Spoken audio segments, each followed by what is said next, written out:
اللهم صل على سيدنا ومولانا محمد وعلى سيدنا علي وسيدتنا فاطمة وسيدتنا زينب وسيدنا حسن وسيدنا حسين وعلى آله وصحبه وبارك وسلم وبارك وسلم اللهم صل على سيدنا الحمدللہ رب العالمین والصلاة والسلام علی سید الانبیاء والمرسلین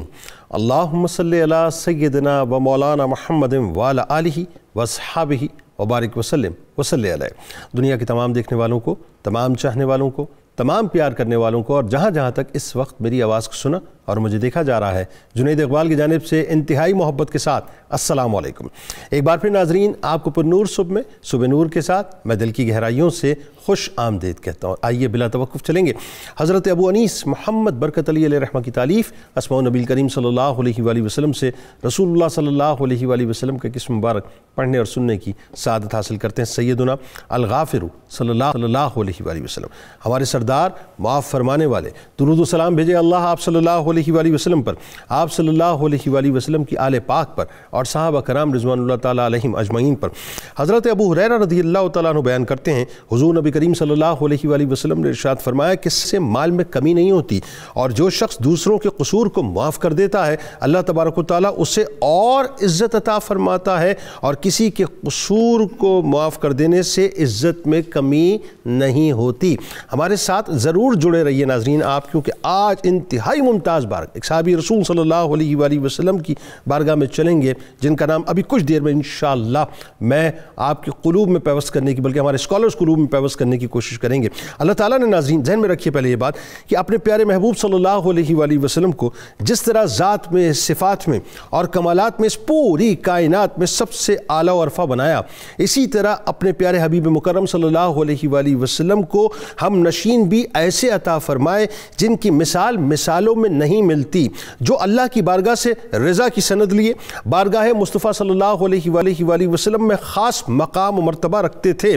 جن کا مقام و مرتبہ ناظرین ہمارے فہم و ادراک سے ماورا ہے، جو محمدی گلستان کے وہ اولین پھول ہیں جن کی مہکار سدا بہار ہے، جنہوں نے اپنا سب کچھ اپنے آقا و مولا صلی اللہ علیہ وآلہ وسلم کی بارگاہ میں پیش کر کے اللہ اور اس کے رسول صلی اللہ علیہ وآلہ وسلم کی مکمل خوشنودی حاصل کر لی تھی۔ انہی ہستیوں میں ایک ہستی ناظرین، ایک ایسی عالی مرتبت صحابی رسول صلی اللہ علیہ وآلہ وسلم کی ہستی ہے جن کا تعارف بیان کرنے سے پہلے آپ یقین مانیے، میں آپ کو دل کی بات بتلا رہا ہوں، میں خاصی دیر سوچتا رہا کہ الفاظ کا چناؤ کیسے کروں۔ وجہ کیا؟ وجہ یہ ہے کہ جب کل بروز محشر یعنی محشر کا میدان سجے گا تو ہر طرف آپ جانتے ہیں کہ ایک نفسی نفسی کا عالم ہوگا، کسی کو کسی کی فکر نہ ہوگی، کوئی کسی کا پرسان حال نہیں ہوگا، سورج سوا نیزے پر آ چکا ہوگا، وہ دن 50,000 برس کا ہوگا ناظرین، 50,000 برس کا، اور عالم یہ ہوگا کہ اللہ کا غضب و جلال اپنے عروج پر ہوگا، اہل محشر دریا کی موجوں کی مانند بے قرار ہوں گے، لوگ گروہ در گروہ آئیں گے، گروہ در گروہ آئیں گے۔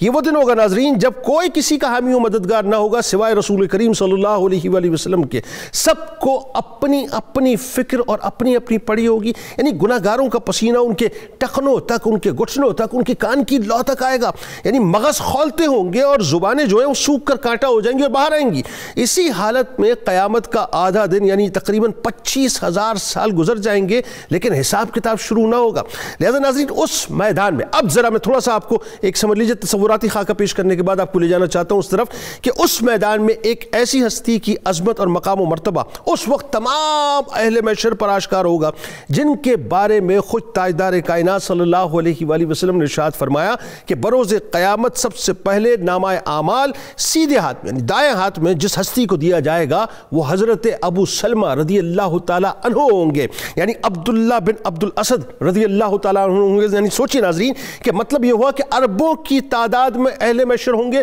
اور سب سے پہلے ان اربوں کی تعداد میں اہل محشر کے درمیان جو فلاح و کامرانی کا پروانہ دائیں ہاتھ میں کسی ہستی کو دیا جائے گا وہ حضرت ابو سلمہ رضی اللہ تعالیٰ عنہ ہوں گے۔ ناظرین کرام، حضرت ابو سلمہ رضی اللہ تعالیٰ عنہ سرور دو جہاں صلی اللہ علیہ وآلہ وسلم کے عشق کی ڈور سے بندھے وہ صحابی ہیں جو اس وقت ایمان لائے جب ایمان لانا آسان نہ تھا۔ آپ رضی اللہ تعالیٰ عنہ دامن محبوب خدا سے اس وقت وابستہ ہوئے جب مصائب و تکالیف و آزمائشوں کی ایک طویل گھاٹی سامنے موجود تھی۔ بعض روایات میں آتا ہے کہ آپ رضی اللہ تعالیٰ عنہ اس دن دارہ اسلام میں داخل ہوئے تھے جس دن حضرت سیدنا عثمان بن عفان رضی اللہ تعالیٰ عنہ، حضرت سیدنا ابو عبیدہ بن جراح رضی اللہ تعالیٰ عنہ، حضرت سیدنا ارقم رضی اللہ تعالیٰ عنہ نے دولت ایمان کو اپنے سینے سے لگایا تھا۔ یعنی جو ان خوش نصیب ترین نفوس قدسیہ کی صف میں کھڑے ہیں جنہوں نے ابتدائی دور میں اسلام قبول کر کے السابقون الاولون کا تاج اپنے سر پہ سجایا، یعنی کیا شان اور کیا خاندانی عظمت و کمال ہے حضرت سیدنا ابو سلمہ رضی اللہ تعالیٰ عنہ کا، جو سیدنا عبد المطلب رضی اللہ تعالیٰ عنہ کے نواسے بھی ہیں، حضور نبی کریم صلی اللہ علیہ وآلہ وسلم کے پھوپھیزاد بھائی بھی ہیں اور رضائی بھائی بھی ہیں، جن کو عشق رسول میں آزمائشوں اور تکالیفوں سے گزر کر صاحب الہجرتین ہونا نصیب ہوا، جن کے عشق مصطفیٰ صلی اللہ علیہ وآلہ وسلم اور فداکاری کا اندازہ اس بات سے ہو سکتا ہے کہ جب حضور نبی کریم صلی اللہ علیہ وآلہ وسلم نے ہجرت مدینہ منورہ کا حکم ارشاد فرمایا تو فوراً حکم کی تکمیل کے لیے کھڑے ہو گئے، اور جس وقت آپ رضی اللہ تعالیٰ عنہ کی زوجہ اور پیارے بچے کو کفار نے روک لیا ناظرین، تو آپ رضی اللہ تعالیٰ عنہ اپنے اہل و عیال سے جدائی کا بوجھ اٹھا کر حکم محبوب کبریا صلی اللہ علیہ وآلہ وسلم کی تعمیل میں اپنے سب کچھ چھوڑ کر مدینہ منورہ کی جانب چل پڑے۔ یعنی جن کی ہجرت صرف ہجرت نہیں تھی ناظرین، مجھے کہنے دیجئے، بلکہ اپنی زوجہ اور اپنے شہزادے سے جدائی کا ایک انتہائی دردناک المناک داستان کا ایک سلسلہ تھا۔ یعنی سوچیے ناظرین، جن کی زوجہ سیدہ ام سلمہ سلام اللہ علیہ بھی اپنے شوہر سے دور، اپنے بچے سے دور، جن کٹھن آزمائشوں سے گزریں، یعنی ایک عرصے تک آپ ہجرت نہ کر پائیں، لیکن وہی باتیں ان تمام مسائل کو، امتحانات کو اور آزمائشوں کو آپ نے باقاعدہ عبور کیا۔ حضرت ابو سلمہ رضی اللہ تعالیٰ عنہ نہایت بہادر تھے، قائدانہ صلاحیتیں اللہ نے آپ بہت دی تھیں، شجاعت و بہادری کا پیکر تھے۔ اللہ تبارک و تعالیٰ نے آپ کو وہ مقام عطا کیا، بس آخری جملے ادا کر رہا ہوں، کہ جس وقت آپ اس دنیا سے گئے ناظرین تو رسول کریم صلی اللہ علیہ وآلہ وسلم نے آپ کی نماز جنازہ خلاف معمول 9 تکبیروں کے ساتھ پڑھائی، اور پھر اکرام کے وہ جملے آپ کے لیے، شفقت کے وہ جملے آپ کے لیے ادا کیے جو رہتی دنیا تک باقاعدہ ایک یوں کہہ لیجئے کہ اپنا تکریم کا استعارہ بن گئے کہ اگر 1000 تکبیریں بھی ہوتی تو یہ اس کے مستحق تھے۔ آئیے آغاز کرتے ہیں ناظرین۔ ہمارے ساتھ اس وقت 3 شخصیات موجود ہیں، یقیناً کسی تعارف کے محتاج نہیں۔ پہلی شخصیت ممتاز عالم دین جناب علامہ محمد احمد برکاتی صاحب موجود ہیں۔ دوسری شخصیت ممتاز اسکالر جناب ڈاکٹر شبیر احمد جامی صاحب موجود ہیں۔ تیسری شخصیت ممتاز عالم دین جناب پروفیسر بشارت صدیق ہزاروی صاحب موجود ہیں۔ تینوں احباب کو السلام علیکم، خوش آمدید۔ اور آخر میں انشاءاللہ ملک معروف شناخت جناب پروفیسر محمد ایوب بھٹی صاحب منقبت کا نذرانہ پیش کریں گے۔ آغاز کرتے ہیں علامہ صاحب۔ میں تو سچی بات ہے صرف اس جملے کے ٹرانس میں کھویا ہوں، اور ظاہر آگے جا کے اس پہ بات کریں گے کہ بروز محشر سب سے پہلے آپ کے دائیں ہاتھ پہ جو ہے اللہ تبارک و تعالیٰ نامہ اعمال، یعنی یوں کہیے کہ پروانہ کامیابی و کامرانی جو ہے عطا فرمائے گا۔ حضرت ابو سلمہ حضرت عبداللہ بن عبد الاسد رضی اللہ تعالیٰ عنہ، آپ کا خاندانی شرف، سرکار مدینہ صلی اللہ علیہ وآلہ وسلم سے جو خاص طور پہ 2 نسبتیں آپ کو، اور پھر داخل اسلام ہونے کی جو آپ کی ترتیب ہے، بتائیے ذرا۔ بسم اللہ الرحمن الرحیم۔ السابقون الاولون من المہاجرین والانصار۔ آج جس عظیم المرتبت شخصیت کے حضور ہم نذرانہ عقیدت پیش کرنے کے لیے حاضر ہیں، وہ عظیم المرتبت ہستی انہی نفوس قدسیہ میں سے ابتدائی نمبروں میں ہمیں نظر آتی ہیں کہ جن کو خود رب کائنات نے حضور صلی اللہ علیہ وسلم کی جان نثاری کے لیے منتخب فرمایا۔ سبحان اللہ۔ ہم یہ دیکھتے ہیں کہ کوئی بھی حکمران ہو ملک کا، چاہے کسی ادارے کا سربراہ ہو، چاہے شان نبوت سے متصف ہو یا کوئی ولی کامل ہو، اپنی ذات میں اخلاص، ان کی کاوش، وہ تو اپنی جگہ پہ ہے، ٹھیک ہے، لیکن ان کا میسج تب تک آگے نہیں بڑھ سکتا جب تک ان کے ساتھ مخلصین کی ایک جماعت وابستہ نہ ہو۔ درست۔ انبیاء اکرام علیہ الصلوۃ کے حوالے سے خود نبی کریم صلی اللہ علیہ وسلم نے ارشاد فرمایا کہ قیامت کو کچھ انبیاء ایسے بھی ہوں گے کہ ایک نبی ایسے ہوں گے ان کے ساتھ صرف 2 امتی ہوں گے،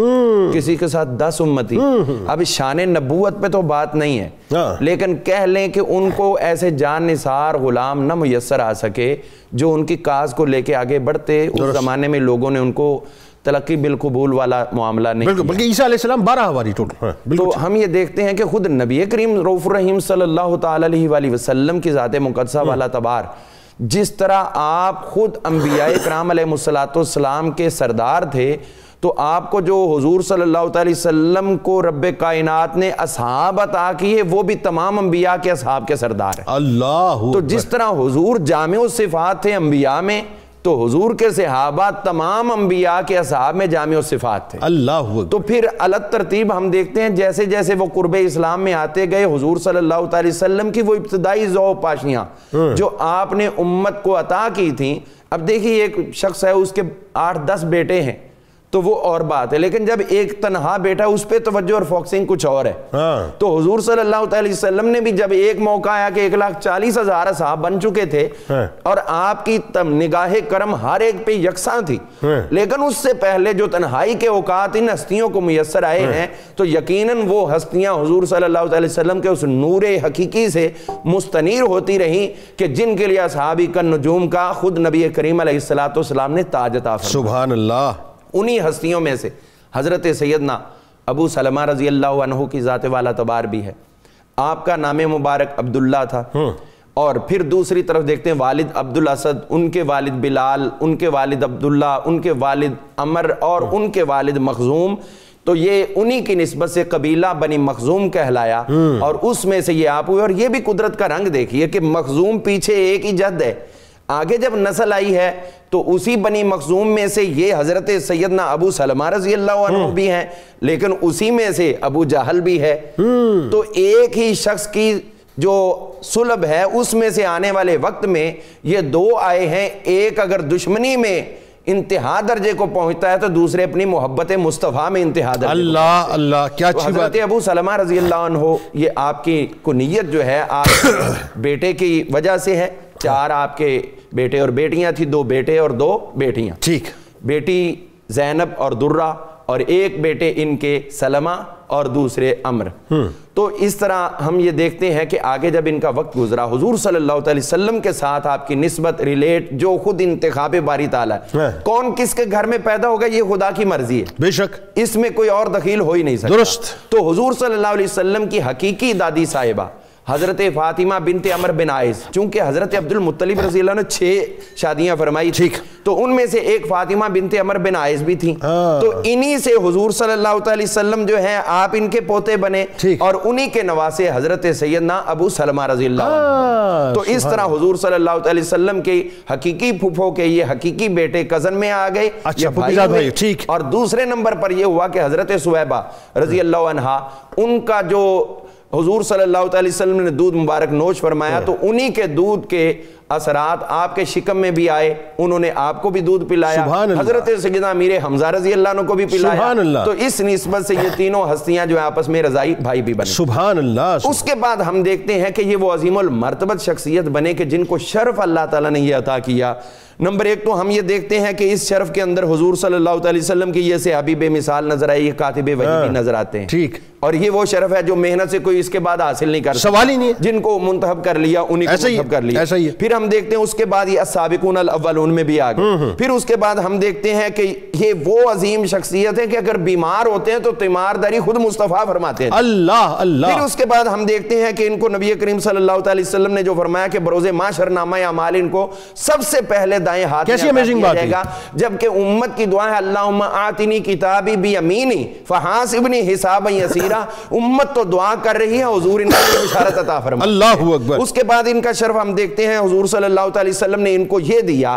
کہ نبی کریم صلی اللہ علیہ وسلم نے ان کو ایک سریے کے اندر جو سریہ قطن کہلاتا ہے اس کا سپہ سالار بھی بنا. ٹھیک ہے. پھر ہمیں یہ نظر آتا ہے کہ خود نبی کریم صلی اللہ علیہ وسلم ایک اور جگہ پر بلکہ احد کے اندر بھی میسرہ کی ان کو قیادت عطا کی. پھر ان کو شرف یہ عطا کیا نبی کریم صلی اللہ علیہ وسلم نے کہ غزوہ ذوالعشیرہ میں جب خود نبی کریم علیہ السلام آگے تشریف لے کر گئے ہیں تو ان کو مدینہ منورہ میں اپنا نائب مقرر کر کے گئے. تو یہ تمام شرف جو ہیں ان کو حضور صلی اللہ علیہ وسلم کی جناب سے خصوصی طور پر حاصل ہوئے. اچھا بالکل ابتدائی دور میں آپ ایمان لائے، یعنی جس وقت حضرت عثمان بن عفان رضی اللہ تعالیٰ عنہ، حضرت ابو عبیدہ بن جراح رضی اللہ تعالیٰ عنہ، حضرت ارقم رضی اللہ تعالیٰ عنہ، یعنی یہ ایکچولی یہ آپ کی صف ہے جن کے درمیان آپ ایمان لائے. پہلے 10 لوگوں میں پہلے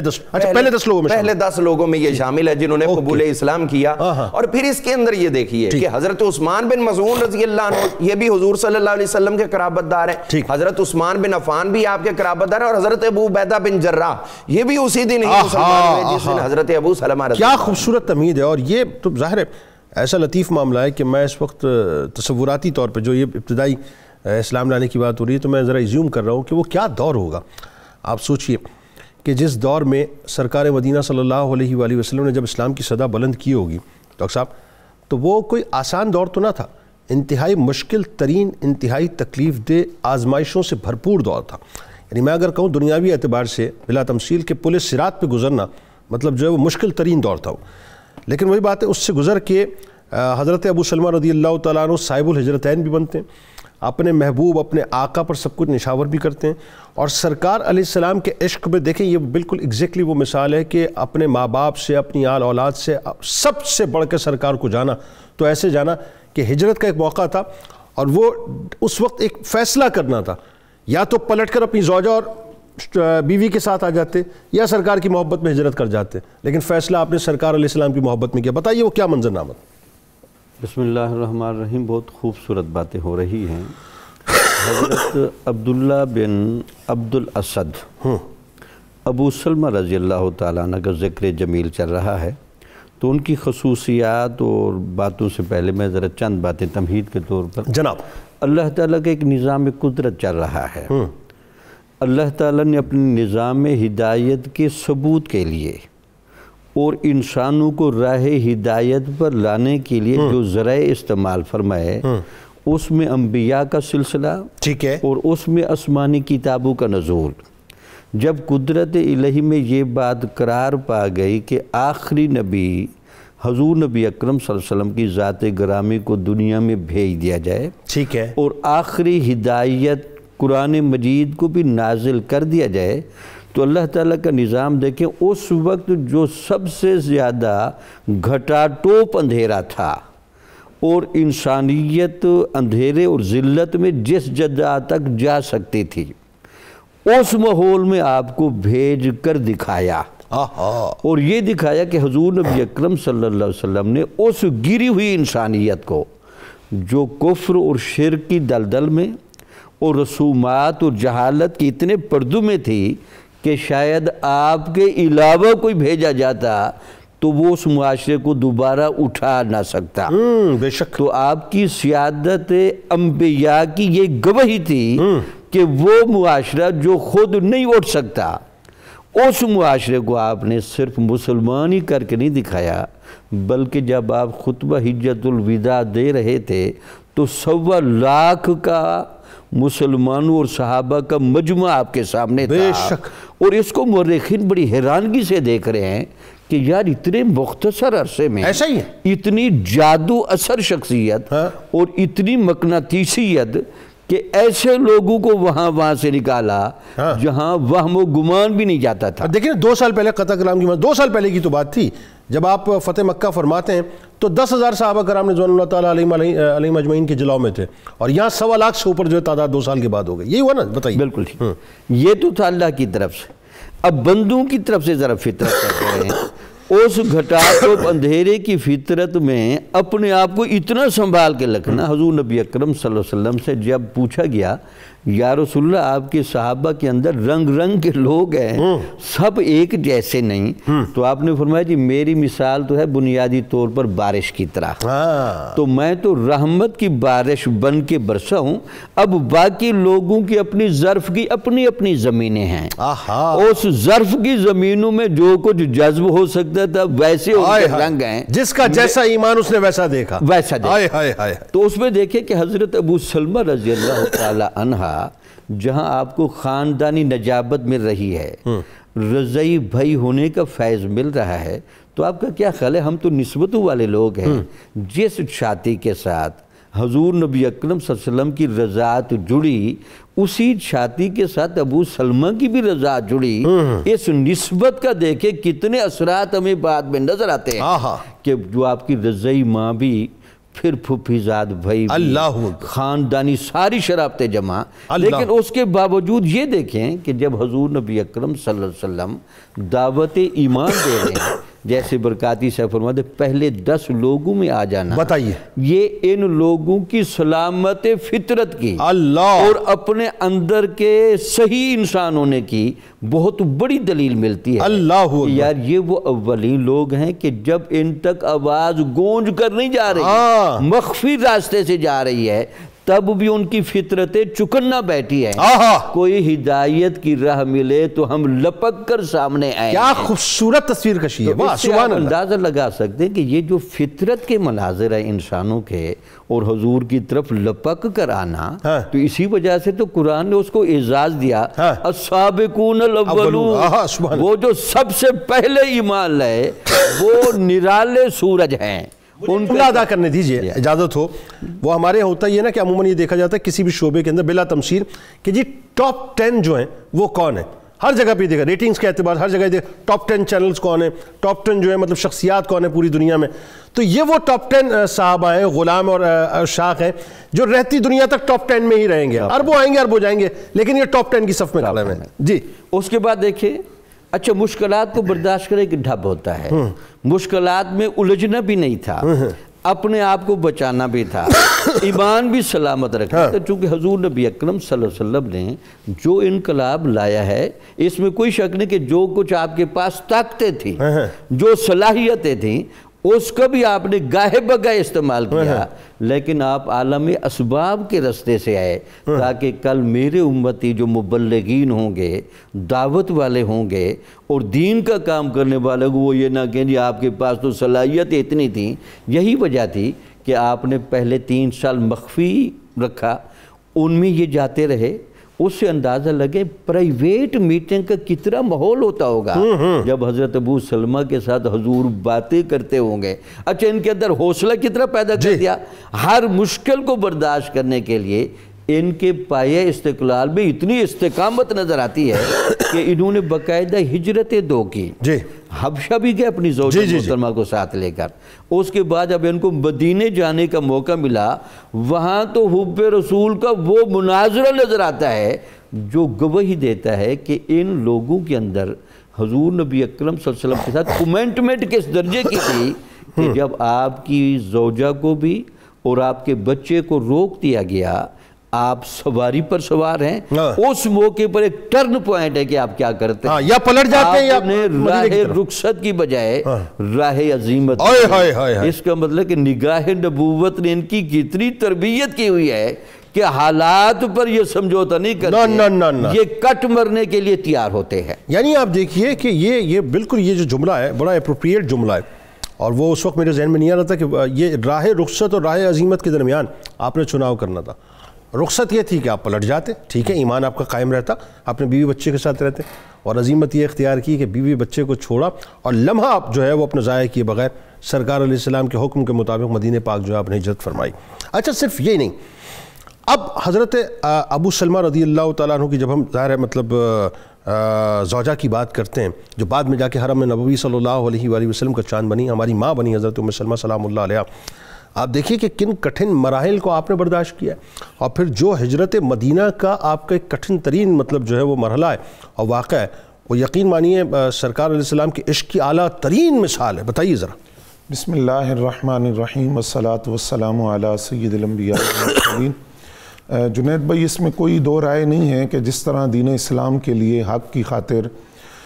صحابہ کرام رضوان اللہ تعالی علیہم اجمعین فرزندان اسلام نے کٹن مراحل کو برداشت کیا، اسی طرح بناتے اسلام کا کردار بھی بڑا مثالی رہا ہے۔ بے شک حضرت ابو سلمہ رضی اللہ تعالیٰ عنہ جس وقت رخصت ہونے لگے مکہ المکرمہ سے،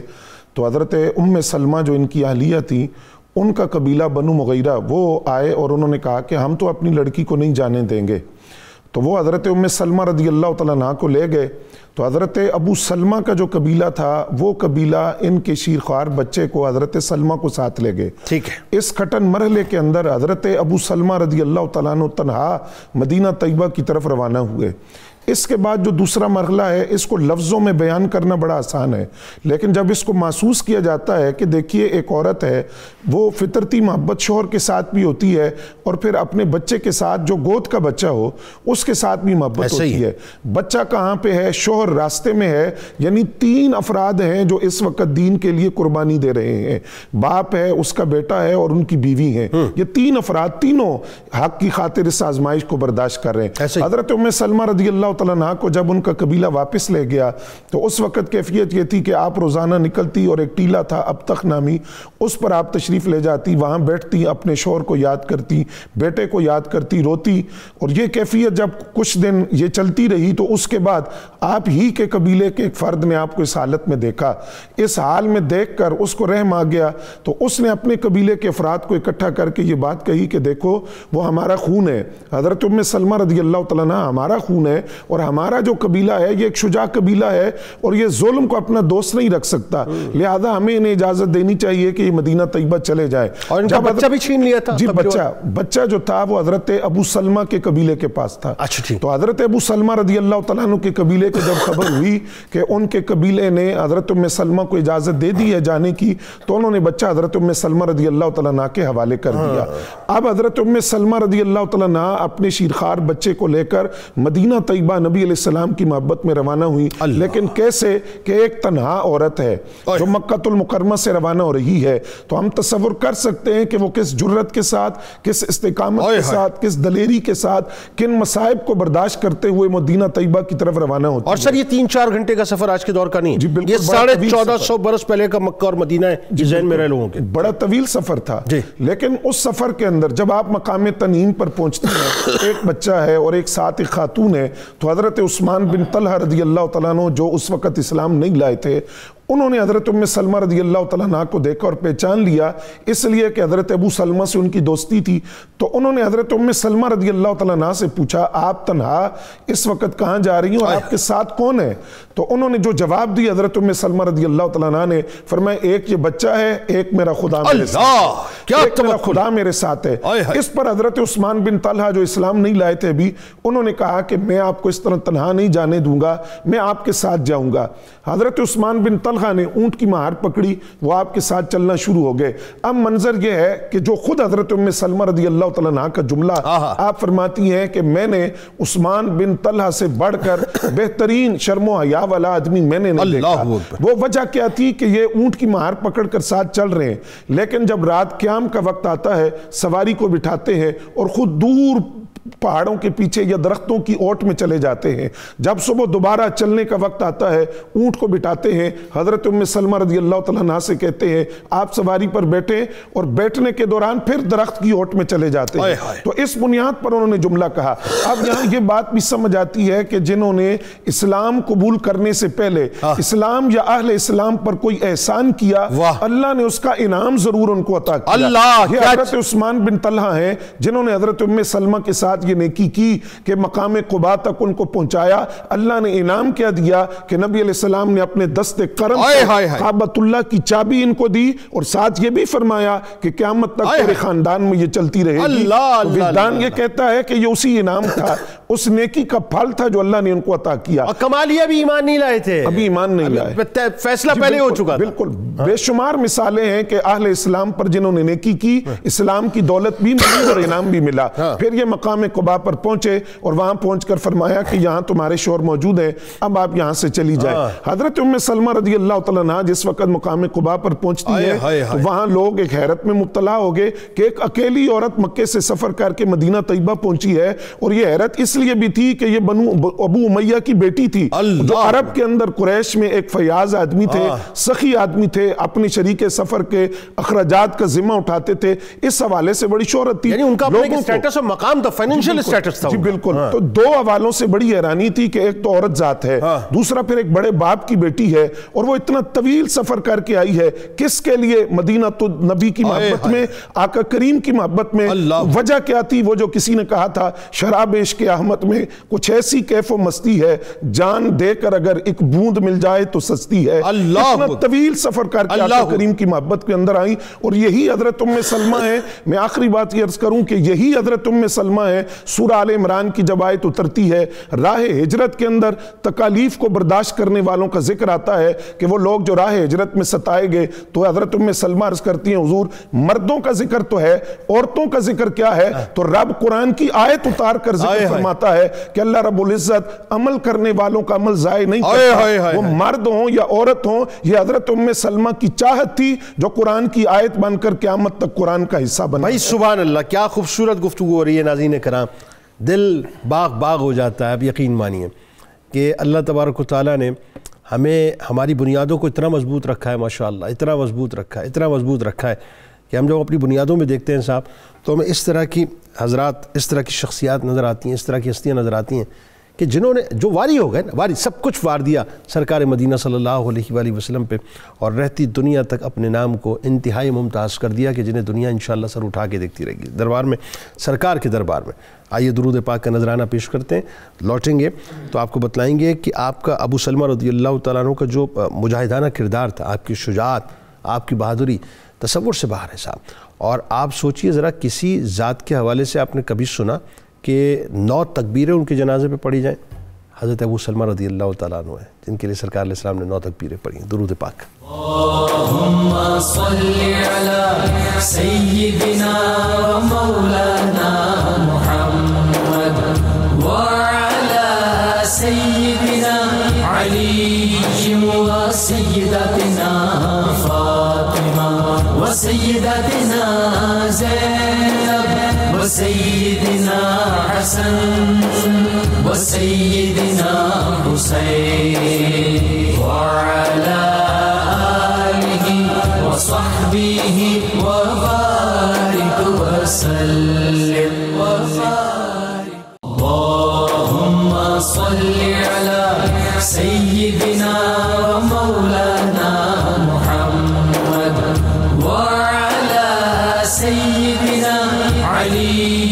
وسيدتنا فاطمة وسيدتنا زينب وسيدنا حسن وسيدنا حسين وعلى آله وصحبه وبارك وسلم وبارك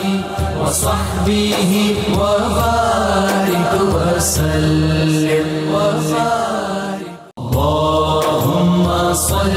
على سيدنا ومولانا۔ ایک بار پھر ناظرین میں آپ کو خوش آمدید کہتا ہوں۔ دنیا میں بہت سے یقیناً مومنین آئیں گے، بہت سے مومنین آئے، بہت سے مومنین آتے رہیں گے۔ یہ اربوں کی تعداد ہے صاحب، کہاں جا کے ختم ہوگی کسی کو نہیں معلوم، لیکن جو میں نے ابتدا میں بات کہی کہ ٹاپ 10 کی جو لسٹ ہے، میں ٹاپ 10 کی عشرہ مبشرہ کے اعتبار سے بات نہیں کر رہا، ایمان لانے والوں کے اعتبار سے بات کر رہا ہوں۔ تو ٹاپ 10 کی جو لسٹ ہے صاحب، اس لسٹ پہ جب ہم نگاہ ڈالتے ہیں تو اس میں حضرت ابو سلمہ رضی اللہ تعالیٰ عنہ بھی ہمیں انتہائی چمکتے اور دمکتے ہوئے نظر آتے ہیں۔ اور سرکار مدینہ صلی اللہ علیہ وآلہ وسلم کی نسبت کی کیا ہی شان ہے صاحب کہ پھر میں ریپیٹ کیے دیتا ہوں جن لوگوں نے ابھی ہمیں جوائن کیا ہے کہ آپ وہ ہستی ہیں کہ کل بروز محشر اللہ تبارک و تعالیٰ جس ہستی کو سب سے پہلے اس کے دائیں ہاتھ میں نامہ اعمال دے گا۔ اب ظاہر ہے صحابی رسول ہیں صاحب، نامہ اعمال چیک کرنے کے لیے تو نہیں دیا جائے گا، وہاں تو فلاح و کامرانی اور کامیابی کے جو اسٹیمپ لگ کے جو ہے باقی، کیونکہ اللہ ان سے راضی، وہ اللہ سے راضی ہیں۔ تو سب سے پہلے یوں کہیے کہ جو محشر کے میدان میں کامیاب ہوں گے، جن کو یہ کہہ دیا جائے گا کہ جی یہ تو پاس نہیں ہو گئے بلکہ یہ تو اپ گریڈ کر دیے گئے اور اللہ تبارک و تعالیٰ نے ان کو جو ہے وہ اپنا بہت زبردست مارکس سے جو ہے وہ آگے بڑھا دیا، تو وہ کوئی اور نہیں ہے بلکہ حضرت ابو سلمہ رضی اللہ تعالیٰ عنہ ہیں۔ ذرا یہ بتلائیے علامہ صاحب کہ آپ کی شجاعت، آپ کی بہادری، اور خاص طور پہ جو بدر و احد میں آپ کی شرکت اور آپ کا اعزاز، جو آپ نے مجاہدانہ کردار ادا کیا، بلکہ مجھے یاد پڑتا ہے سریہ قطن میں بھی اللہ تبارک و تعالیٰ نے آپ کو شرف عطا کیا کہ محبوب کریم صلی اللہ علیہ وسلم نے آپ کو منتخب فرمایا. اس کے اسباب کیا تھے؟ انتخاب آپ کا کیوں کیا گیا؟ بتائیے ذرا. شجاعت و بہادری جو ہے وہ دو طرح کی ہوتی ہے. ایک تو جسمانی طور پر ظاہر کی جاتی ہے جو میدان جنگ وغیرہ میں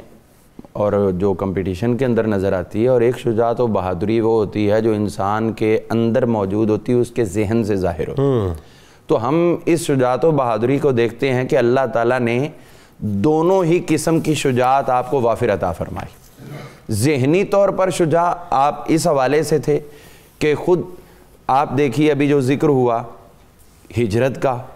اپنی بیوی کو چھوڑنا، اپنے شیرخوار بچے کو چھوڑنا، یہ یقیناً ایک ایسا موقع ہے کہ جس پہ بڑے بڑے لوگ جو ہیں وہ سرنڈر کر سکتے ہیں، بالکل ٹانگیں کانپ جاتی ہیں. لیکن حضور علیہ السلام نے ایک بات بعد میں ارشاد فرمائی تھی، لیکن انہوں نے عمل اس پہ پہلے کر کے دکھا دیا. آپ نے ارشاد فرمایا جو مشہور و معروف روایت ہے جس کا آپ ہر روز تذکرہ کرتے ہیں، لا یؤمن احدکم حتی اکون احب الیہ من والدی و والدی والناس اجمعین. انہوں نے اس پہ باقاعدہ پہلے عمل کر کے دکھا دیا. واہ سبحان اللہ. یہ شجاعت ہے آپ کی. پھر ہم دیکھتے ہیں کہ آپ کی مزید شجاعت جو ہے وہ یہ ہے کہ بدر کے اندر جو حضور صلی اللہ علیہ وسلم کے 313 جانثار تھے، ان میں حضرت سیدنا ابو سلمہ رضی اللہ عنہ آپ ہمیں فرنٹ پہ نظر آتے ہیں، یعنی بدری صحابیت جو ہے اس کا وہ تاج بھی آپ کے سر پہ سے. اسی طرح احد کے اندر ایک بہت بڑی ذمہ داری حضور صلی اللہ علیہ وسلم نے انہیں عطا فرمائی تھی، اور وہ تھا کہ لشکر کے 3 حصے کیے جاتے ہیں. ٹھیک ہے. ایک میمنہ ہوتا ہے، ایک میسرہ ہوتا ہے، اور ایک قلب ہوتا ہے. تو اب میسرہ کا جو اس وقت معاملہ تھا وہ انتہائی اہم تھا. میمنہ کی طرف پہاڑی ایریا تھا اور میسرہ کی طرف فارغ ایریا تھا، خالی تھا، وہ دور تک جا سکتا تھا. تو اس پہ ذمہ داری اتنی ہی زیادہ بنتی تھی. تو یہ ذمہ داری حضور صلی اللہ علیہ وسلم نے حضرت ابو سلمہ رضی اللہ عنہ. سبحان اللہ. اسی طرح ہم دیکھتے ہیں کہ پھر آپ اس درجے پر فائز تھے کہ حضور صلی اللہ علیہ وسلم کو جب یہ خبر ملی کہ ابو سفیان ایک قافلہ لے کے شام کی طرف جانے لگا ہے، اور اس وقت چونکہ وہ غیر مسلم تھے اور مکہ کے ہر گھر نے اس پہ کچھ نہ کچھ انویسٹ کیا ہوا تھا، تو یہ سارے کا سر انہوں نے وعدہ کر لیا تھا کہ مسلمانوں کے خلاف استعمال کرنا. تو حضور صلی اللہ علیہ وسلم مدینہ منورہ چھوڑ کر نکلے ہیں اس کا راستہ روکنے کے لیے، اور پیچھے نیابت جو ہے حضرت سیدنا ابو سلمہ رضی اللہ عنہ کو عطا فرمائی. یعنی نمازیں بھی آپ نے پڑھانی، جمعہ بھی آپ نے پڑھانا ہے، اور باقی لوگوں کے جو معاملات حضور صلی اللہ علیہ وسلم بے حیثیت امیر مدینہ فرماتے تھے وہ بھی حضرت ابو سلمہ کو تفویض فرمائے. اسی طرح ہم دیکھتے ہیں کہ پھر ایک موقع آیا کہ جب حضور صلی اللہ علیہ وسلم کو خبر پیش کی گئی کہ طلحہ یہ خویلد کا بیٹا تھا، یہ اور اسد خویلد کا بیٹا تھا، یہ دونوں لوگ جو ہیں اسلام کے کٹر مخالفین میں سے ہیں، اور احد کی جنگ ہو چکی ہے، اور احد کی جنگ کے اندر یہ معاملہ آیا کہ جو یہ بھی ایک عجیب بات ہے کہ جتنے لوگ یہ احد ختم ہوئی اس کے بعد حکم ہوا کہ ان لوگوں کو لے کے دوبارہ کفار کے پیچھے نکلیں. آپ نے فرما دیا کہ جو عہد میں شریک ہو چکے ہیں وہی جائیں گے اور نہیں کوئی جائیں گے. اور پھر اس میں سے بھی موسٹلی وہ جو زخمی ہوئے تھے تو حضرت سیدنا ابو سلمہ رضی اللہ عنہ شدید زخمی تھے, تیر لگا تھا باوجود جی تیر لگا آپ کو, اس کے باوجود آپ بھی حضور صلی اللہ علیہ وسلم کی ہم رکابی میں کفار کے پیچھے نکلے. اب اس کے بعد یہ قتل والا معاملہ آیا تو یہاں عرض کی گئی حضور اس کو سریہ عام جو سیرت کی کتابیں ہیں حضرت ابو سلمہ کے نام سے سریہ ابی سلمہ بھی کہا جاتا ہے. اچھا ٹھیک ہے. تو اس کے اندر جو ہے آپ کو خبر دی کہ وہ لوگ آپ کے لیے لشکر جمع کر رہے ہیں, اس لیے آپ ان کا سد با فرمائیں. تو حضور صلی اللہ علیہ وسلم نے 150 صحابہ کرام کی ان کو قیادت عطا کی حضرت ابو سلمہ کو. اور دیکھیے اس کے اندر کون کون سی عظیم المرتبت شخصیات شامل ہیں. حضرت ابو عبیدہ بن جراح جیسے ایک لیڈر جنہوں نے بعد کے اندر جو ہے ملک شام کے اندر کتنی فتوحات کی. اسی طرح اس جنگ کے جو مجاہدین جا رہے تھے ان میں حضرت قتادہ رضی اللہ عنہ جیسے جن کو حضور بہترین پیادہ جی جن کو آنکھ عطا فرمائی تھی اور بہترین پیادہ کا آپ کو جو لقب دیا. اسی طرح اس جنگ کے اندر حضرت عبداللہ بن زید رضی اللہ عنہ جنہوں نے حضرت وحشی کے ساتھ مل کر مسلمہ کذاب کو واصل جہنم کیا تھا, یہ بھی ان کے لشکر کے اندر ان کے ماتحت تھے. وہاں پر گئے اور اس کے بعد وہاں پہ کامیابی حاصل کی اور کثیر مال غنیمت لے کر واپس حضور صلی اللہ علیہ وسلم کی خدمت میں اللہ. اور دیکھیں یہی بیسیکلی جو تیر جو آپ کو غزوہ احد کے موقع پہ لگا وہ چونکہ اس وقت ڈیورنگ مطلب یہ سریہ قطن جو ہے وہ کچھ ہیل کر گیا تھا، لیکن ظاہر ہے چونکہ لڑائی بڑی سخت تھی، جب آپ واپس آئے تو پھر اس کے بعد وہ دوبارہ جو ہے وہ زخم آپ کا پھٹا اور آپ کا پھر وصال مبارک۔ اچھا ظاہر ہے قدرت کا ایک ڈیوائن ایک فیصلہ ہے، اور اس میں جو آگے جا کے ہونا ہے وہ ہمیں تو کیا معلوم تھا، لیکن وہ آگے جا کے جو حرم نبوی میں داخلہ ہونا ہے حضرت ام سلمہ سلام اللہ علیہ کا، اس پہ آ کے ہم بات کرتے ہیں۔ آپ کو وصال مبارک ہوا۔ تاریخ نے ڈاکٹر صاحب آج تک یہ منظر نہ دیکھا جو سرکار علیہ السلام نے دکھلایا، اور وہی بات شریعت وہاں مڑتی ہے جہاں میرے سرکار کا رخ انور مڑتا ہے کہ 9 تکبیروں کے ساتھ نماز جنازہ، یا 1000 ہوتی تو وہ بھی ادا کرتا۔ اور پھر وہی بات ہے کہ رحمت دو عالم صلی اللہ علیہ وسلم نے خاص دعا بھی فرمائی، وہ بھی بتائیے کیا تھی، اور پھر آپ کی اولاد امجاد کے بارے میں بتائیے ذرا۔ بسم اللہ الرحمن الرحیم۔ حضرت ابو سلمہ رضی اللہ تعالیٰ عنہ کا تذکرہ بڑی خوبصورت انداز سے چل رہا ہے۔ جب آپ کا وہ زخم گہرا ہو گیا اور اس کی وجہ سے اس میں زہر پھیلا اور سارا وجود متاثر ہو گیا، آپ جب وفات کی طرف میل ہوئے، سیرت نگاروں نے اور مورخین نے جو منظر پیش کیا ہے کہ حضرت ام سلمہ رضی اللہ تعالی عنہ آپ کی یہ حالت نزا کی کیفیت حضور نبی اکرم صلی اللہ علیہ وسلم کو خود بتانے گئیں، اور حضور نبی اکرم صلی اللہ علیہ وسلم جب تشریف لائے، کچھ روایات میں یہ ہے کہ آخری لمحات تھے اور آپ کی آنکھیں ابھی تک کھلی تھیں تاکہ میں آخری مرتبہ بھی حضور نبی اکرم صلی اللہ علیہ وسلم کا وہ چہرہ غور سے دیکھ لوں۔ یعنی صحابہ کے نزدیک حضور نبی اکرم صلی اللہ علیہ وسلم کے چہرے کا دیکھنا مشکل کے وقت اور نزاع کے وقت بھی ایک مطلوب نظر آتا ہے کہ یعنی حضور نبی اکرم صلی اللہ علیہ وسلم کے چہرے پر جو انوار الہیہ کا رنگ تھا اور آپ کی جو باڈی لینگویج تھی، جو دین اسلام کی برہان اعظم تھی، وہ آپ اس کو بڑے غور سے دیکھ رہے تھے۔ اور بعض روایتوں میں یہ ہے کہ نہیں، آپ باقاعدہ فوت ہو گئے تھے، اور فوت ہونے کے بعد آپ کی آنکھیں کھلی تھیں۔ حضور نبی اکرم صلی اللہ علیہ وسلم نے بعد میں جا کر وہ آپ کی آنکھیں بند کی، اور ساتھ لوگوں کو ایک جملہ فرمایا کہ جب روح جاتی ہے تو روح کو دیکھنے کے لیے بعض اوقات آنکھیں کھلی کی کھلی رہ جاتی ہیں۔ تو یہ منظر بھی آپ نے پیش کیا، اس سے آپ کے باطن میں موجود وہ حب نبوی کا گہرا جذبہ نظر آتا ہے۔ یہی وجہ تو تھی کہ حضور نبی اکرم صلی اللہ علیہ وسلم ان کی ساری خدمات کو دیکھ رہے تھے، ان کی فطرت کو دیکھ رہے تھے، ان کا لیول ایمان دیکھ رہے تھے، لیول جذبہ دیکھ رہے تھے۔ ہمیشہ یاد رکھیں اللہ کی رحمت کا اور نبی کی رحمت کا بھی کوئی نہ کوئی اصول تو ضرور ہوتا ہے۔ ایسا ہی ہوتا ہے۔ ان کو 9 تکبیروں کے ساتھ جنازہ پڑھا دینا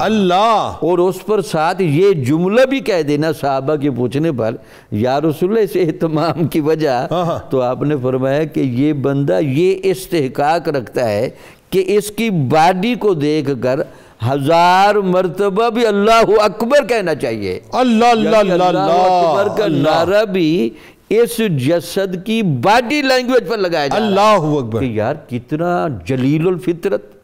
کتنا عظیم، کتنا مجاہد فطرت بندہ ہے۔ تو پھر آپ نے یہ بھی بتایا، اور اس کے بعد پھر آپ کے علم میں ہے کہ جب آپ کی جو اولاد ہیں وہ پہلے برکاتی صاحب نے وہ بتا بھی دی، ایک آپ کے بیٹے سلمہ تھے، ایک آپ کے بیٹے عمر تھے، ایک آپ کی بیٹی زینب تھی، اور ایک آپ کی بیٹی درہ تھی۔ اللہ بہرحال یہ سارے جو مجاہدین ہیں۔ اچھا، اس میں ہمارے لیے آخری سبق کیا ہے کہ دین اسلام جس رنگ کے ساتھ، جس ڈھنگ کے ساتھ، ایسا ہی جس اپروچ کے ساتھ صحابہ نے پھیلا کر دکھایا، دفاع کر کے دکھایا، آج اس کی بڑی شدید ضرورت ہے۔ ایسا ہی کہ اسلام کو پریکٹس بھی ویسے کیا جائے، اسلام کی تبلیغ بھی ویسے کی جائے، اور اسلام کے سنہری چہرے کو روشن بھی اسی طرح کیا جائے۔ اللہ اکبر۔ اور اس میں کوئی دوسری رائے نہیں۔ بہت خوبصورت آپ نے بات فرمائی۔ آخر میں اب قدرت کا وہ فیصلہ ہے، اور ظاہر ہے جہاں حضرت ابو سلمہ رضی اللہ تعالیٰ عنہ سرکار مدینہ صلی اللہ علیہ وآلہ وسلم کی تعلیم کی ہوئی ایک دعا جو ہے حضرت ام سلمہ سلام اللہ علیہ کو بتلا رہے ہیں جانے سے پہلے، اور پھر اس دعا کا نتیجہ یہ کہ حضرت ام سلمہ سلام اللہ علیہ جو ہیں وہ حرم نبوی میں داخل ہو رہی ہیں۔ اس سے پہلے میں ذرا سی ایک وضاحت کر دوں، سبقت لسانی ہو گئی تھی کہ حضرت ابو قتادہ رضی اللہ تعالیٰ عنہ کو سرکار علیہ السلام نے بہترین شہ سوار فرمایا، اور حضرت سلمہ بن اکوع رضی اللہ تعالیٰ عنہ کو بہترین پیادہ فرمایا، اور پرسوں ہم نے پروگرام کیا تھا۔ بہرحال بتائیے ذرا۔ جی جنید بھائی، حضرت ابو سلمہ اور حضرت ام سلمہ رضی اللہ تعالیٰ عنہما یہ دونوں میاں بیوی ایک دن اکٹھے بیٹھے ہیں، طبقات ابن سعد کے لفظ ہیں۔ اب اس روایت سے اندازہ لگائیے کہ کتنی ہم آہنگی تھی ان میں، کتنی انڈرسٹینڈنگ تھی، کتنا محبت کا ایک جذبہ تھا دونوں میں، کہ حضرت ام سلمہ رضی اللہ تعالیٰ عنہ حضرت ابو سلمہ سے فرماتی ہیں کہ میں نے یہ سنا ہے کہ اگر کسی شوہر کی بیوی فوت ہو جائے اور وہ دوسری جگہ نکاح نہ کرے بچوں کی دیکھ بھال کی خاطر، تو اس کو اللہ تعالیٰ بڑا اجر عطا فرماتا ہے۔ اسی طرح اگر کوئی شوہر فوت آ جائے اور وہ بیوی دوسری جگہ نکاح نہ کرے تو اللہ تعالیٰ اس کو بڑا اجر عطا فرماتا ہے۔ تو ہم آپس میں یہ وعدہ کرتے ہیں کہ ایک دوسرے کے جانے کے بعد دوسری جگہ نکاح نہیں کریں گے۔ حضرت ابو سلمہ رضی اللہ تعالیٰ عنہ نے اس بات پر حضرت ام سلمہ سے فرمایا کہ میں تو اس بات کو پسند نہیں کرتا، اور میں آپ کو تاکید کرتا ہوں کہ اگر میں آپ سے پہلے دنیا سے چلا گیا تو آپ دوسری جگہ نکاح کریں گی۔ اور ساتھ ہی حضرت ابو سلمہ نے خود یہ دعا مانگی کہ یا اللہ ان کو بہترین بدلہ عطا فرما، نعم البدل عطا فرما، اگر میں دنیا سے چلا گیا یہ دوسری جگہ نکاح کریں تو اللہ ان کو بہترین بدلہ عطا فرمائے۔ اس کے بعد دوسری روایت جو مسند امام احمد بن حنبل میں ہے، حضرت ام سلمہ رضی اللہ تعالیٰ عنہ اس کی راویہ ہیں، آپ فرماتی ہیں کہ حضرت ابو سلمہ رضی اللہ تعالیٰ عنہ ایک دن گھر آئے تو انہوں نے آ کر یہ بات کہی کہ میں نبی علیہ السلام کی خدمت میں حاضر تھا، آپ نے مجھے ایسی بات فرمائی ہے کہ جس سے میری طبیعت خوش ہو گئی ہے، مسرت اور شادمانی کا سامان پیدا ہو گیا، میں ایسی بات سن کر آیا ہوں۔ حضرت ام سلمہ رضی اللہ تعالیٰ عنہ فرماتی ہیں میں نے کہا کہ کون سی بات نبی علیہ السلام نے آپ کو فرمائی؟ تو فرماتے ہیں کہ میں نے کہا کہ مجھے نبی علیہ السلام نے ایک دعا کی تعلیم فرمائی ہے، ایک دعا سکھائی ہے کہ جب کسی بندے پر مصیبت آ جائے تو وہ یہ دعا مانگے۔ کیا دعا ہے؟ فرمایا سب سے پہلے وہ یہ بات کہے انا للہ و انا الیہ راجعون، یہ کلمات پڑھنے کے بعد وہ یہ دعا مانگے اللہم آجرنی فی مصیبتی واخلف لی خیرا منہا، اے اللہ اس مصیبت کے اندر مجھے بدلہ عطا فرما اور میرے لیے اس مصیبت میں بہتر بدلہ عطا فرما، نعم البدل عطا فرما۔ تو یہ دعا جب وہ مانگتا ہے بندہ تو اللہ رب العزت اس کے لیے آسانی کے اسباب پیدا فرماتا ہے۔ اب حضرت ام سلمہ رضی اللہ تعالیٰ عنہ فرماتی ہیں کہ جب حضرت ابو سلمہ کا وصال ہو گیا تو اس کے بعد ایک غم کی کیفیت تھی، جدائی کی گھڑی تھی، میں ان کو یاد کرتی تھی تو یہ دعا جو انہوں نے مجھے سکھائی تھی اور ان کو نبی علیہ السلام نے تعلیم فرمائی تھی، یہ دعا مجھے یاد تھی، اس دعا کو میں مانگتی تھی۔ اس دعا کے مانگنے کے ساتھ میں یہ سوچتی بھی تھی کہ حضرت ابو سلمہ سے بہتر کون ہوگا، کیونکہ وہ بہترین مسلمان تھے، ہجرت کا اعزاز ان کو ملا، اس سے بہتر کون ہوگا۔ لیکن جنید بھائی یہاں رک کر یہ بات سمجھنا ضروری ہے کہ وہ لفظ جو نبی علیہ السلام کی زبان سے دعا کے نکل جائیں وہ تو قبول ہی قبول ہیں، جس طرح حضرت فرماتے ہیں اجابت کا صحرا عنایت کا جوڑا، دلہن بن کے نکلی دعائے محمد، اجابت نے جھک کر گلے سے لگایا بڑی ناز سے جب دعائے محمد، تو وہ لفظ جو نبی علیہ السلام کی زبان اقدس سے نکلے وہ تو قبول ہے، لیکن وہ دعا جو سرکار کسی کو تعلیم فرما دے وہ بھی قبول ہی قبول ہے، اور وہ آگے کسی کو تعلیم فرما دے، کیونکہ حضرت ابو سلمہ کو سکھائی انہوں نے، حضرت ام سلمہ کو سکھائی،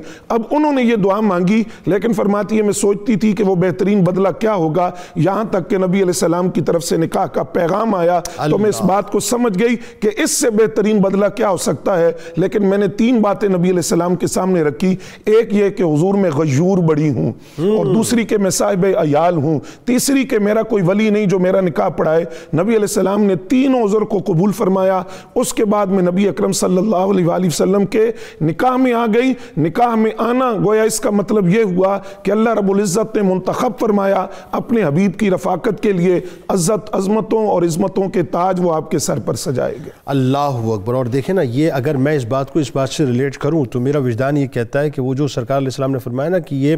اس مرتبے پہ ہیں کہ اگر 1000 تکبیریں بھی پڑھی جائیں تو کم ہے، تو وہ اکرام پھر سرکار علیہ السلام نے آپ کو یہ عطا فرمایا کہ آپ کی زوجہ محترمہ جو ہیں وہ حرم نبوی صلی اللہ علیہ وسلم کا حصہ بنی، اور ظاہر یہ قدرت کا ایک نظر۔ بہت شکریہ آپ تینوں احباب کا تشریف لائے۔ ناظرین کرام، دعا ہے کہ اللہ تبارک و تعالیٰ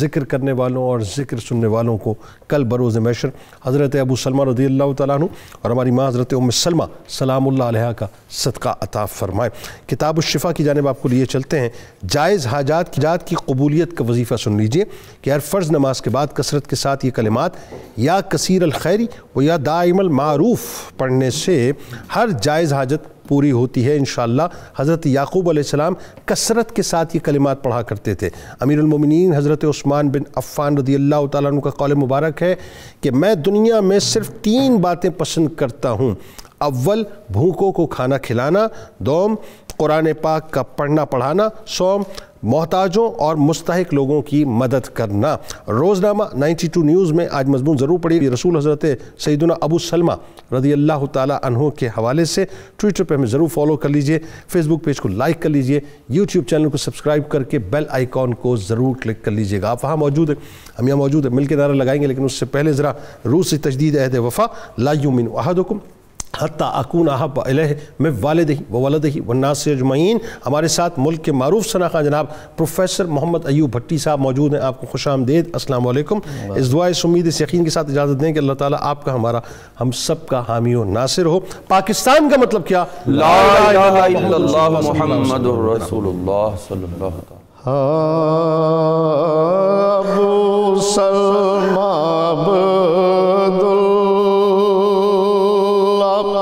کی عظمتوں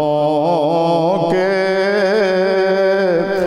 ہیں سارے زمانے میں گونجے ترانے، ملا شرف صحبت بھی ان کو نبی کا، رضی اللہ ان کو کہا ہے خدا نے، رسول خدا کے فدائین میں تھے، وہ مومن تھے، وہ اہل تمکین میں تھے، تھی دو ہجرتیں ان کے حصے میں آئیں، نبی سے وفا کی وفا آشنا نے، سبھی رشتہ داروں سے تھا ناتا توڑا، مگر پیارے آقا کا دامن نہ چھوڑا،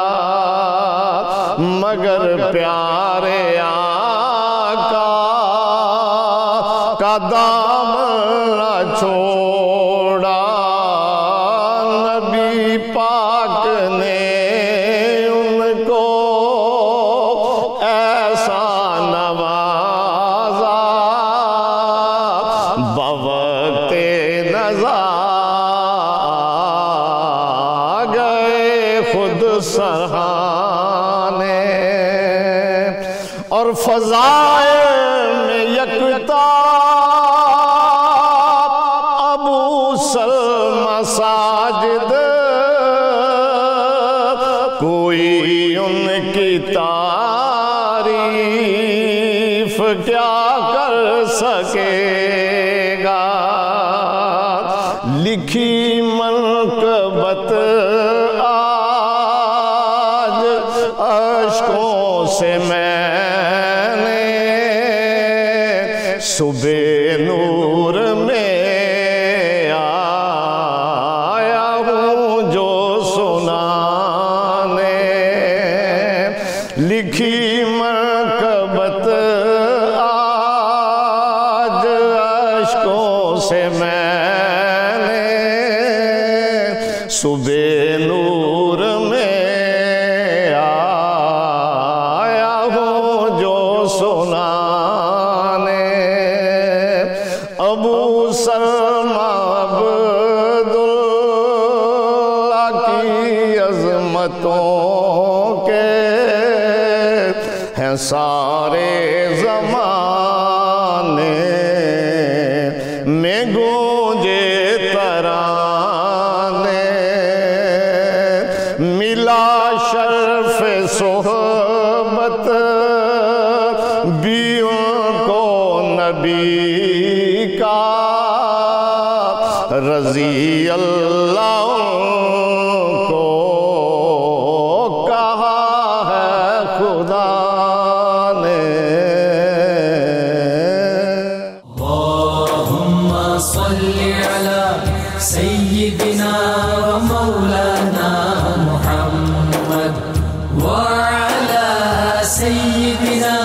علي وسيدتنا فاطمة وسيدتنا زينب وسيدنا حسن وسيدنا حسين وعلى آله وصحبه